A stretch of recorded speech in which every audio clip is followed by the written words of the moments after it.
અમદાવાદના જીએસટી ફાટક પર ટ્રેનની અડફેટે આવતા એક વિદ્યાર્થીનીનું મોત થયું છે।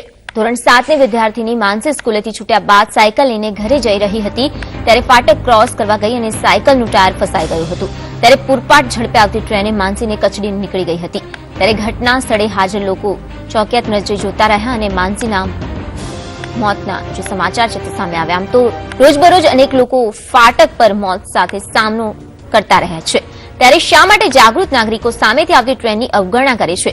સવાલ એ થાય છે કે શું દરરોજ બહાર નીકળતી વેળાએ લોકો ઉતાવળમાં જ હોય છે? તો શું માનસીએ પણ રોજ ઉતાવળે નીકળતા લોકોને જોઈ હિંમત કરી અને પોતાનો જીવ ગુમાવ્યો?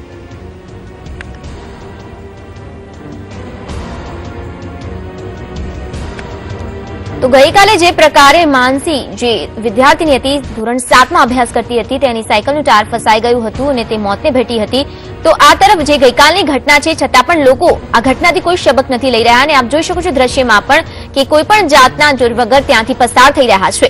તો પૂરપાટ ઝડપે જ્યારે ટ્રેન આવતી હોય છે ત્યારે લોકોને એટલી તેવી ઉતાવળ હોય છે કે આ તરફ ધ્યાન આપવામાં નથી આવતું કે આખરે એક ટ્રેન પોતાને જીવનને દુશ્વાર કરી શકે છે। જીએસટી ફાટકની બાજુમાં એક ડેડ બોડી પડેલી હતી, બરાબર।